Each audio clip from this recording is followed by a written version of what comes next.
The Right People, a supply chain career, is a video series presenting different aspects of a career in health supply chains. In this video, we explore the different academic and professional credentials available to people interested in working in supply chains and the skills and qualities that make for a successful career. In this video, you'll be hearing from Dominique Zwinkels, People That Deliver; Andrew Brown, IntraHealth International; Paul Lalvani, Empower School of Health; Claudette Diogo, Ghana Health Service; John Karani, Kenya Institute of Supplies Management; Yasmin Chandani, InSupply Health Limited; Israel Bimpe, Zipline; Wadah Hubaishi, Danish Refugees Council, Yemen; Jenny Froome, SAPEX; Maeve Magna, Global Health, Supply Chain Expert; George Fenton, the Humanitarian Logistics Association. Do I have what it takes? Education in supply chain management. In supply chain management, we know that the system needs many professionals. It's a very complex workforce, and it's a very highly specialized workforce as well. It really needs a variety of people who are dedicated to fulfilling supply chain and logistics activities at the national level, the district level, the health facility level. It focuses sort of on appropriate commodity selection, quantification and forecasting, procurement, storage and distribution, stock management, and of course the use of health products. Anyone can become a supply chain manager, but it's important to take the education, whether professional education and credentialing, or whether academic education through university, and combine that with on-the-job skills to be able to be a competent supply chain professional. So, have you got what it takes? And where do you get started?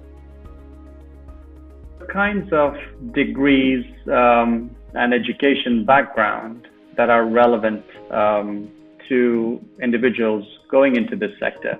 I have seen quite a few people with a bachelor's in supply chain. But if you have that, normally supplementing it with a master's in public health or a master's in a health discipline is usually a good idea. So you get the balance of the two. If you have an engineering background, adding a supply chain master's or a postgraduate diploma is extremely helpful. And if you already have some sort of a master's and postgraduate diploma, if you're coming into the health supply chain space, which is quite unique from general supply chain, it's really important to then pick up those skill sets. And there are degrees and diplomas that combine a combination of supply chain capabilities with understanding of health commodities, whether it's for HIV, TB, malaria, reproductive health. But just because you are a health professional doesn't mean that you have the competencies to be a supply chain professional. This is a separate set of competencies, and you have to get those formally if you're going to do well in this industry.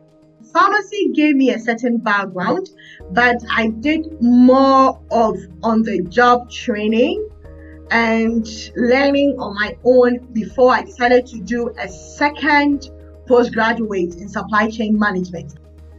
As the world increasingly recognizes the important role played by supply chain managers, new positions and opportunities are opening up. We know there's an increasing importance for degrees in supply chain management as more organizations and governments are acknowledging the importance of supply chains. And they're also creating the necessary roles and positions, and even adding cadres of logisticians, for instance, to the civil service structures. People That Deliver has created a sort of a brand new resource that we call the Collection of Roles and Job Descriptions for the Health Supply Chain. It lists close to sort of 70 roles by different health system levels. So from national level to hospitals to clinics and the community level. and it shows exactly what kind of roles and functions are needed in the health supply chain. Another route into the profession is through professional associations that can train and certify you as a supply chain management professional or as a specialist in a particular area, such as procurement or transport. These professional certifications include all the coursework and theory, and sometimes involve practicums in which you get first-hand experience. Sometimes they include internships at member businesses. Beyond the degrees that one can get, the formal academic education, the other way individuals can really strengthen themselves and learn and understand more about these areas of study and learning is through professional accreditation as well. And some of the more well-known, famous ones, if you look at the Commonwealth countries, they work a lot with CIPS or CILT, the Chartered Institute of Procurement and Supply, or the Chartered Institute of Logistics and Transportation. If you look at more of the American-oriented countries, you would have APICS, or as it's known with ASCM, the Association of Supply Chain Management. If you don't have a degree originally in supply chain or procurement, can you become a procurement person? And absolutely yes. So what we have done, of course, especially here in Kenya Institute of Supply Chain Management, is we have the professional certification, which is a very rich curriculum that we've developed for anybody. And increasingly we are saying, whatever you have done out there, you need to still come and do some courses, certification in supply chain here. You might not have all the technical skills, but if you're curious, creative, committed, flexible, able to communicate well, and bring people together, these are skills that will serve you well. I found that it might be easier to hire for the soft skills and build the supply chain technical skills, and that's the way we're in right now. And the soft skills that we look for are, a lot of them are about attitude. So it's about someone who is excited and passionate and who really buys into the vision that we have. They're bold. They're not scared of being part of a startup. The first thing is, how are you able to interact and collaborate with people outside your field and in a way that you add value to each other? Communication skills and interpersonal skills, but also to negotiate shipping terms and payment terms. One of the key qualities is your ability to learn new things on an ongoing basis. Curiosity, right? So I think you need to be curious. I think you need to be constantly asking why? Adaptability, flexibility, good cultural awareness, good communicator.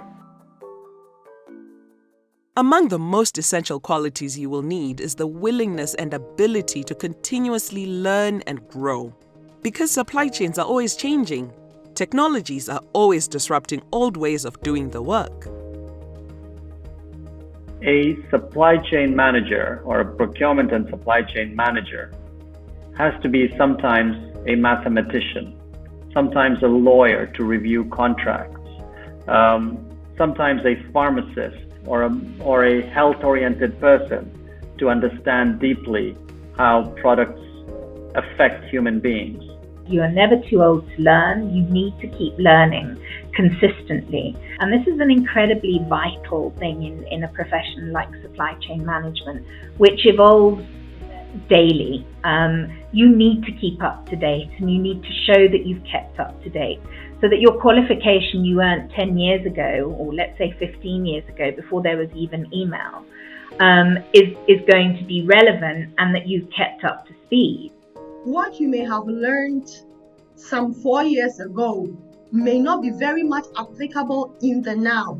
You want to make sure that you are learning up-to-date interventions, up-to-date medication, up-to-date commodities that are applicable according to any policy or standard of, let's say, the country where you find yourself or the commodities you are actually dealing with.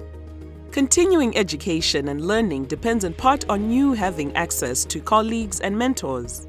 You can find networks of people who love to share their knowledge and experience within a professional association, sometimes known as a community of practice. there are a number of organizations that are called professional bodies or professional associations. SAPEX is one of them, and there are other global organizations such as the Association for Supply Chain Management, the CSTMP, ISM. There are a number of huge organizations with thousands of members all around the world. There's two particular initiatives that I think are worth mentioning. One is the IAPHL, which provides a fantastic network for many different supply chain professionals to communicate. And there's a lot of times very relevant moderated discussions that happen that allow people to engage on different topics. There's also a laptop initiative, which is hosted by Reproductive Health Supplies Coalition, which provides the collection of lots of different tools and resources that are available to supply chain professionals. And to me, the most important thing is finding a balance between the academic and the theory side of things and the practice.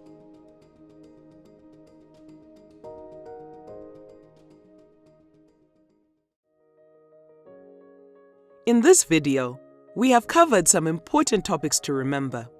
People can enter the supply chain field from many career paths. There are basically 3 ways to prepare for a supply chain career: study it at university, learn it on the job, or become certified by a professional association. Many people do a combination of these. A mix of supply chain theory and practical experience is essential for you to succeed. Soft skills like creativity, flexibility, and communication are as important as the technical knowledge.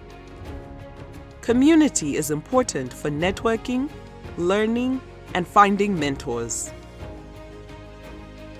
To learn more about how you can get started in a career in supply chains, visit Laptop, the Logistics and Procurement Training Opportunities platform, to find over 650 learning opportunities from in-person and online training short courses to university supply chain programs and professional certification courses. Find us at rhsupplies.org/laptop.